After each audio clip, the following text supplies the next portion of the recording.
the 13 Nights of Saraween.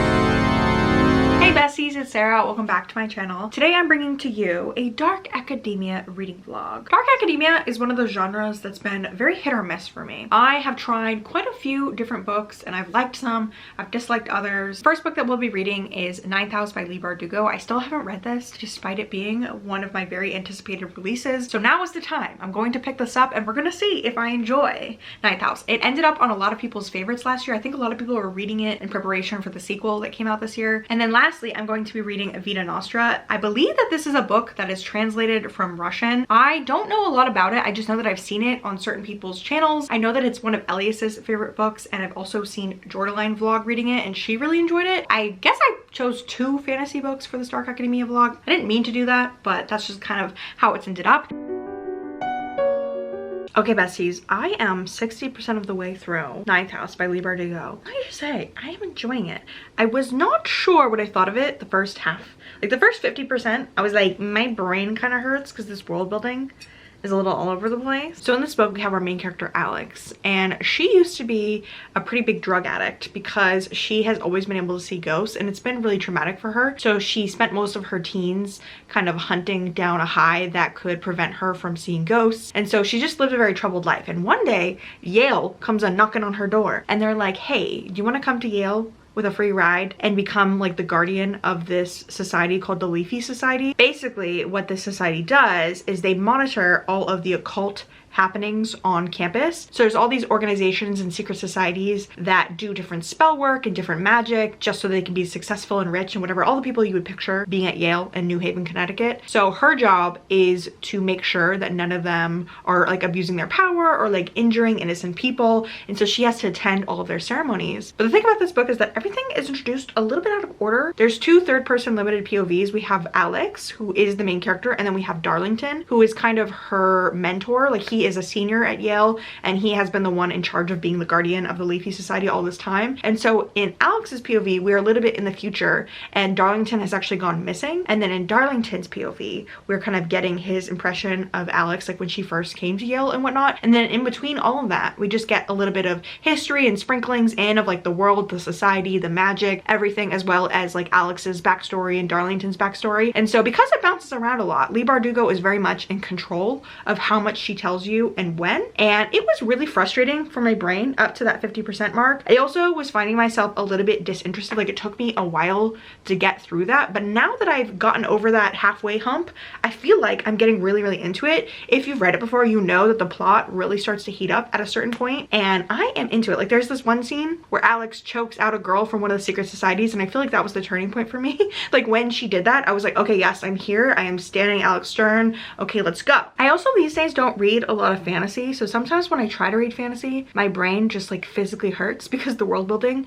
just takes a while to understand. But now that it's all starting to come together, I really am enjoying it. Like I'm enjoying everything that's going on in the plot, and I'm just liking it. I'm enjoying the secret societies. I'm enjoying all like the ghosts and different things. I definitely will say that Alex is a great main character to read from because she's really complicated. She's very morally gray. She does a lot of things that are kind of suspect. Alex is reminding me a lot of Charlie from Book of Night by Holly Black, and I know you're all sitting there being like, everyone hates Book of Night. I give it 5 stars, and so that comparison is actually a compliment coming from me. I just really enjoy reading about main characters that are a little fucked up, a little unhinged, and I feel like both of these characters kind of fit into that bubble. Also, I feel like at the point that you enter the book, they're trying to be a more like docile version of themselves. Like Alex is at Yale and she's trying to follow the rules and be a good girl and just, you know, turn over a new leaf with her life. I will say one character that I'm not loving is Pamela Dawes. She is kind of like the, I don't know, like the scholar of the Leafy Society, and she's really obsessed with like her schoolwork and whatnot, and she just keeps getting on my nerves. Like she's helping Alex research this murder that happened on campus because Darlington is missing. Darlington is not present for a lot of the book because in this present day moment he, you know, went somewhere, and so we don't know where he is. Dawes is helping Alex, and she just keeps annoying me. She's like a goody two-shoes, and I don't know if I'm supposed to like her or what, but I'm not enjoying her. But I do like the past scenes with Darlington. I do like him as a character. I kind of wish he was here for the present day stuff, but I kind of get why we told the story the way we do. I did kind of, I think, hear a spoiler about where he is for the second book. I think the second book has a lot to do with like getting him from wherever he is. Besties, I finished Ninth House and I have amazing news. I'm gonna be giving it 5 stars. In reality, it's more of like a 4.5 star book, but because of how creative and iconic and just good it was and how much I love Alex Stern, I'm going to bump it up to 5 stars. But the reason I would say it's 4.5 is because that first half of the book is quite slow. It takes a while to get into the world building and get into the story. So, you know, that docks half a star for me, but I'm gonna round up for the sake of Goodreads. The second half just really just takes off. Like once you get to that part, like I kept mentioning, where Alex chokes that girl out, from then on forward, it's like bam, bam, bam. So much is going on. The mystery that she's trying to solve, the girl that was murdered, and like what happened with Darlington, like everything is just so iconic. And the very last page, when we find out what was going on with Darlington, amazing, amazing. And I'm so excited to read Hellbent. I just thoroughly enjoyed this. I feel like this is probably one of the best dark academia fantasy books that I've ever read, but just in general, it was just iconic. It was a slay, and I love Galaxy Stern. I really do. Okay, besties, I am halfway through Vita Nostra. Let me just tell you, this is a very weird book, and I think I like it. I do, but I'm a little confused about what's going on. So our main character is this girl named Sasha, and at the start of the book, she's going on vacation with her mother by the seaside, and she's just really excited to have a great time swimming in the ocean, laying in the sun, just having a good time. And one day she's approached by this man in sunglasses, and he tells her that every morning, I think at like 4 or 5 a.m., she needs to swim out to the buoy completely naked, and he doesn't really explain why, and she keeps running away from him initially, but then eventually she does agree. And the first day that she swims out to the buoy, she ends up throwing up all of these gold coins. And so she keeps repeating this thing that this guy has asked her, because everywhere she looks, he's always on every street corner. He's always lurking whenever she's around town with her mother. And she's just like very stressed out because she's just trying to enjoy her vacation. But then her mother meets this random man and they start flirting, and her mom gets busy. And so she's just like, I guess I just have to commit to what this random stranger is telling me to do. And you might be thinking, okay, so she's throwing up coins, she's doing random tasks, like that's weird, right? Yeah, it is weird. And I can't really explain why that was happening. All I know is that bad things will happen if she doesn't do it. So then she gets home from vacation and he shows up again, and he's like, okay, every morning you need to run until you can't stop running, and then you have to pee in the bushes at the end. And so she has to wake up really early and do that every day. And she's in her last year of high school. I will say this book has a little bit of a YA feel, but from what I know, it is an adult novel because she does eventually end up in college, but it starts out with her in high school. And so she's trying to study for final exams, try to get into college, entrance exams, that whole thing. And then when she's nearing the end of the school year, he comes to her and he's like, yeah, so you're gonna go to this random university really far away. It's like the university for like special technology, I think that's what it's called, and no one's ever heard of it, but you have to go there, and if you don't go there, bad stuff's gonna happen. And so now where I'm at in the book, she's been at the school for a whole semester, this random university of special topics, energy, whatever the fuck it's called, I don't really remember. But when she gets to the school, all the textbooks she's given don't make any sense. Like when she reads them, at first it's not even written in her language. She's like, I can't even understand this. But then the guy with the sunglasses is her like academic advisor, and he puts a lot of pressure on her to like do well in school. He's like, you were chosen for this school, like you have to do well. And so she's like trying to do well, but like nothing makes sense. And then as the semester goes on, she is just like struggling to try to figure out like what's going on at the school, and none of the other first years know either. Like everyone was forced in a similar manner to go to the school, and like no one knows what they're being trained for. And so where I am, she's starting to get it. She's starting to understand weird things that are going on, like things about her physically are changing. Like she got taller randomly, and even though things are clicking for her, they're not really clicking for me. Like I still don't really know what's going on. I am, like I said, enjoying it. I really am. I am here for the ride. I really like the writing style. I'm just kind of waiting for that flip to be switched where I'm suddenly going to understand what's going on. Those are kind of my thoughts so far. They're a little jumbled, they're a little confused, but I've got the spirit and I'm having a good time. I am. Okay, besties, did I go out and buy an outfit just so that I could take photos for my thumbnail? Yes, I did.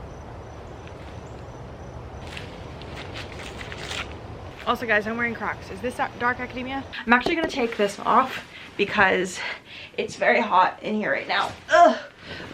So you can really see this in all its glory. I don't think this is the best material if you hear it. It's kind of swishy, but that's fine. Let's talk about Vita Nostra because I have finished, and let me tell you guys, it's just a little too weird. And if you've been watching my channel for any length of time, you need to know I don't like weird stuff. I am not a weird lit girl. I really am not. Elias actually FaceTimed me earlier just to chat and catch up, and I told him that I was almost done Vita Nostra, and he was like, Sarah, why would you read that? That is not the kind of book that you would like. And honestly, that's my bad because I did not know what Vita Nostra was about. I just knew that Elias liked it, which should have been my indicator to not pick it up because he and I have pretty much polar opposite reading tastes. A lot of his all-time favorite books are my least favorite books and vice versa. So I probably should not have picked this up. It's just really weird. And I don't know what else to say besides that the book just progresses and progresses, and it just gets odder and odder and odder. I think I mentioned in my last update that when she's at the school, they're assigned all these like readings and textbooks that like are not even really in their language, and so it's like really confusing. And so as we get further in the book, she gets assigned all sorts of weird shit. Like at one point she is given this like CD, and whenever she listens to it, it's actually silent, but it makes her really uncomfortable, so she doesn't want to keep listening to it because it makes her feel like something's like trying to like break into her body and her entity or something. I don't know. This book gets very weird, and I just don't think I'm the girly for it. Like, I'm not saying that this book is bad. Like, part of me wants to give it 3 stars because I really enjoyed first half. I don't know. My rating would probably be like 2.75 stars, 3 stars. I don't know. I don't want to be too rude because the writing itself is not bad. Like, I had an okay time. Another thing I didn't like about it is there's like a random romance in it that just doesn't make any sense. There's this guy that she meets when she first gets to the school, and he just treats her horribly. And later in the book, she just kind of is like, oh, I love him. And I'm like, why would you love that man? Like, he literally cheated on you at one point. Like, and so I'm gonna leave this one alone, leave it to all the girlies who did enjoy it, because I know that this is a hit for a lot of people. A lot of people put this on recommendation lists for dark academia. If you like weird shit, like if you like Bunny by Mona Awad,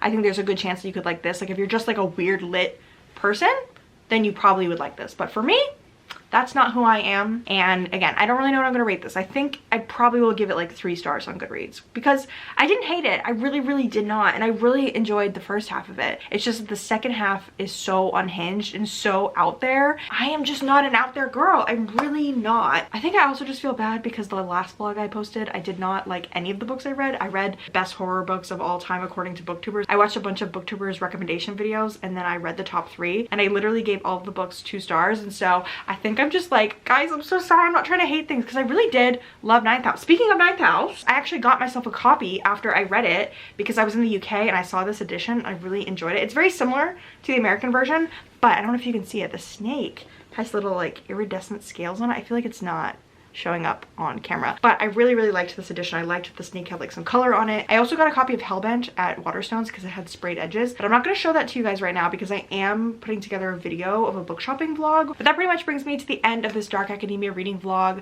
Please let me know what your favorites are down below because I definitely want to read more in this genre because I really enjoy it, and a lot of things have been like hit or miss for me, but I'm so glad that I found a favorite in this video. I really did enjoy Ninth House. I really did. If you've made it to the end of this video and you enjoyed it, feel free to use the snake emoji in your comment down below in honor of Ninth House. And I thank you all so much for watching. You're all beautiful. Have a nice day.